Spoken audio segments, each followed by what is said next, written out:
the Oscars is fast approaching. And at the governor's ball, Tom Cruise received an honorary Oscar. Justine Bateman chimed in and said, why did you not save this for the actual Oscars in March? Kind of stupid of them. But we have his speech. I haven't seen this. Yeah, I haven't seen it. I keep seeing it shared. Everyone's talking about this. Let's watch it together. Here we go. Step of the way. This whole journey has been shared.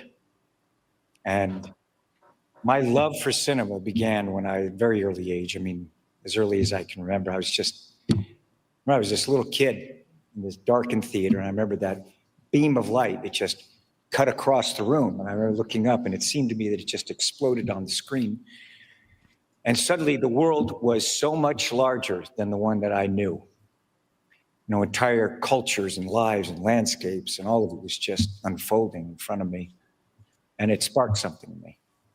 It sparked a hunger for adventure, a hunger for knowledge, a hunger to understand humanity, to create characters, to tell a story, to see the world. And it opened my eyes. It opened my imagination to the possibility that life could expand far beyond the boundaries that I then perceived in my own life.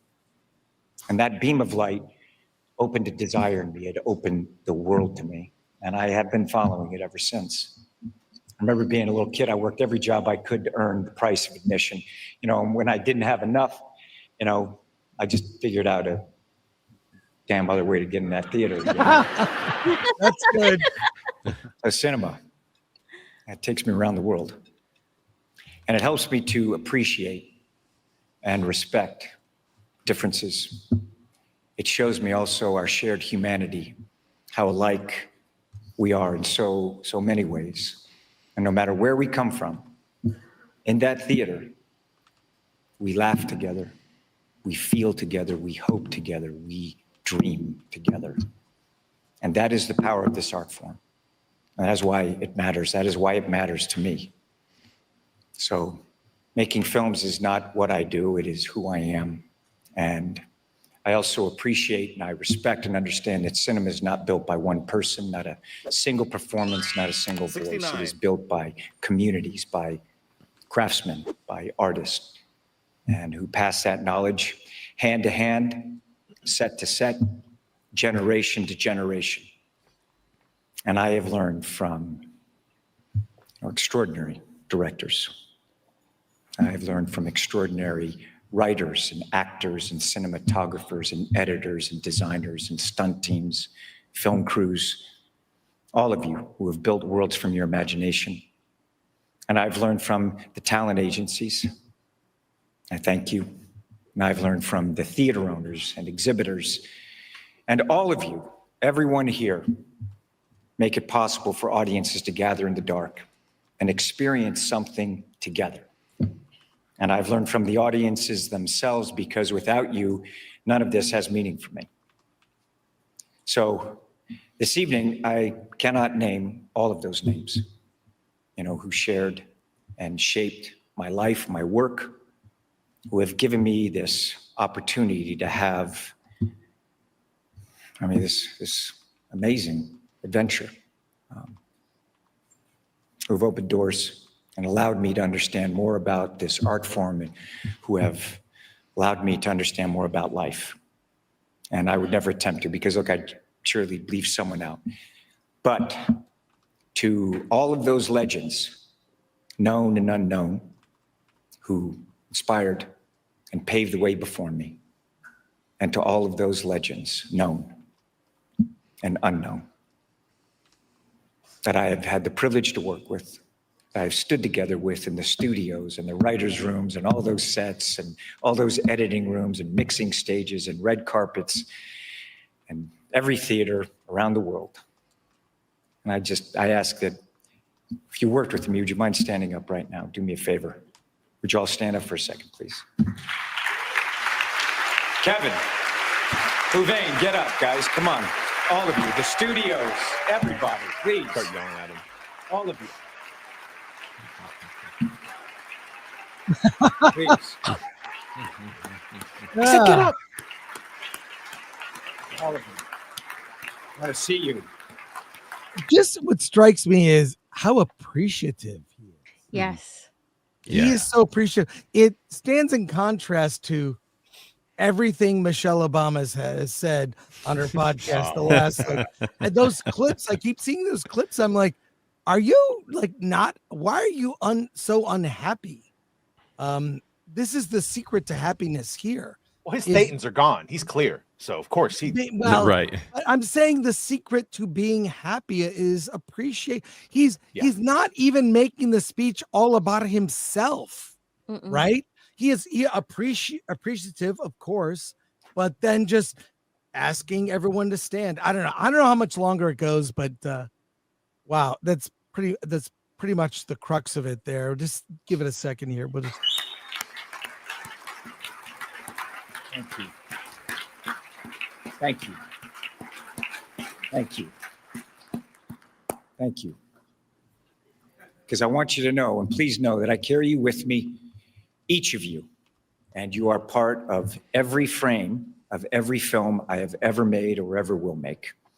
And I want you to know that I will always do everything I can to help this art form, to support and champion new voices, to protect what makes cinema powerful, and hopefully without too many more broken bones. That would be nice. And I promise to do what I can. I don't know, to maybe inspire that next kid who might be working their ass off right now to buy that admission or figure out some other damn way to get in that theater. So thank you all very much for this honor. I'm deeply grateful. Good night. Yeah, his ankle break from one of the Mission Impossible filmings is ugly to look how at. you give it an looks Oscar so bad. speech. In fact, That's he how you- finished the scene as well after breaking. Yeah, his respect. Hobbled off. Yeah. He should open a movie studio. I'm not even kidding. When he retires, he should be put in charge of a very large one, because he actually in charge of understands. UA for a while. Or? I think He's that's got why a production company. I think that's why his speech is so compelling, because you can tell, that his passion is filmmaking. He loves movies. He's loved them since he was a little kid. And that's never gone away. He's never lost sight of that. He's never lost that vision, that love of filmmaking. And nowadays, like the up and coming actors, see it as a way to be famous, as a way to gain notoriety, as a way to turn themselves into a brand. Like, they don't go into it for the love of filmmaking. They go into it in the hopes of becoming famous. But Tom Cruise, as old as he is, and given his filmography, his whole catalog of movies, they've been chosen. And yeah, he's had some misses, but his whole filmography is like it's very well known, because he's been in some incredible roles, and he puts everything he has into them, and you can see that in all the movies that he's been in. Did you see him talking about COVID times? Movies. Like, where he would call studios and be like, "Guys, so when are you shooting your movie?" "Oh yeah, because we're shooting our movie at this date," and he wasn't. And then did he call? "Well, you better hurry that." And he basically got people to start making movies on a complete bullshit bluff. But because if Tom says he's going to do it, he's going to do it. Because you know what? He cares about what we care about as an audience, and that's the main thing. Tom is one of us in a sense, because he starts off the whole thing with, I love movies. I love going to movies. He's not just here for the money, for the fame, for the notoriety, or any of that crap. He's here for the same reasons we're here, because we love movies. And so, he should be the number one ambassador right now for all of Hollywood. Now, everybody else should just fall in line with whatever Tom Cruise is doing. And you can't go wrong, honestly.